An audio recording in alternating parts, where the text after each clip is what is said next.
بعض صورتوں میں سائنوسائٹس، میوکس، پوس نظر ڈرپ شدت اختیار کر سکتی ہیں جو کہ ناک میں ٹیومر کا بھی باعث بن سکتی ہیں، بہت زیادہ تکلیف دہ ہو سکتی ہیں۔ اس ویڈیو میں ہم بات کریں گے سائنوسس، میوکس اور پوس نظر ڈرپ کے بارے میں۔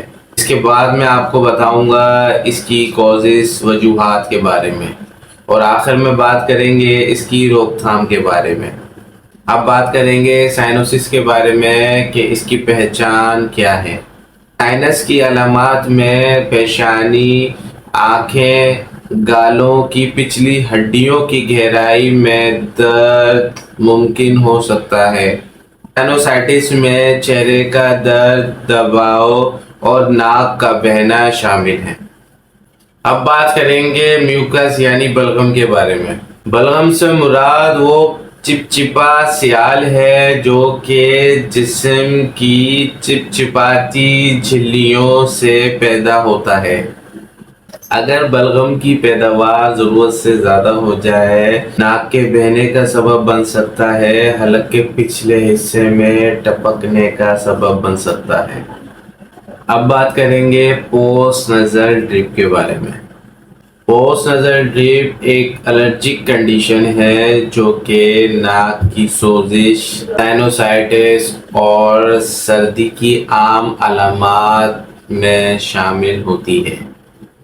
اس کی علامات میں جب جسم میں میوکس کی مقدار زیادہ ہو جاتی ہے تو میوکس تمام نالیوں سے جمع ہو کر حلق تک آتا ہے۔ جسم میں بلغم کی زیادتی نالیوں سے تمام بلغم کو حلق میں جمع کر دیتی ہے، جس کی وجہ سے حلق میں جلن، دکھن کا احساس ممکن ہو سکتا ہے، جس کی وجہ سے جلن اور مسلسل کھانسی کا امکان ہو سکتا ہے۔ اب بات کریں گے اس کی کازز، وجوہات کے بارے میں۔ سب سے پہلے بات کریں گے الرجی کے بارے میں۔ الرجی سائنوسس اور ناک کے اندرونی حصوں میں سوزش کا باعث بن سکتی ہے، کیونکہ بلغم کی زیادتی کی وجہ سے بلغم ناک سے ٹپک سکتا ہے۔ الرجی ایک عام حالت ہے جو کہ چھینک، خارش اور ناک کے بہنے کا سبب بن سکتی ہے۔ سیکنڈ نمبر پہ بات کریں گے سائنوسائٹس کے بارے میں۔ سائنوسائٹس ہڈیوں کی سوزش کی صورت ہے جو کہ وائرل انفیکشن اور بیکٹیریل انفیکشن کی وجہ سے ممکن ہو سکتی ہے۔ سائنوسائٹس کی علامات میں چہرے کا درد، دباؤ اور ناک سے بلغم کا اخراج شامل ہے۔ ایکیوٹ سائنوسائٹس عام طور پر 4 ہفتوں کے اندر تک محدود رہ سکتا ہے، جبکہ کرونک سائنوسائٹس 12 ہفتوں سے لے کے اس سے زائد عرصے تک بنا رہ سکتا ہے اور اس کے لیے ایک جارحانہ علاج کی ضرورت ممکن ہو سکتی ہے۔ تھرڈ نمبر پہ بات کریں گے عام زکام کے بارے میں۔ عام زکام وائرل انفیکشن کی وجہ بن سکتا ہے، جس کی علامات میں ناک کا بہنا، کھانسی، حلق میں سوزش، خراش، درد یا پوس نظر ڈرپ شامل ہیں۔ فورتھ نمبر پہ بات کریں گے پانی کی کمی کے بارے میں۔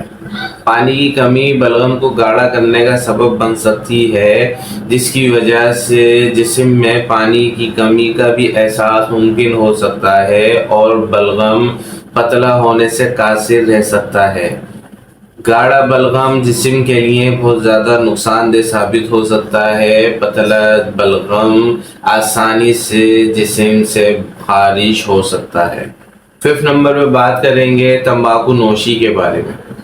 تمباکو نوشی سائنوسائٹس اور ناک کے اندرونی حصوں میں جلن پیدا کر سکتی ہے، جس کی وجہ سے بلغم میں زیادتی اور ناک ٹپکنے کا باعث بن سکتی ہے۔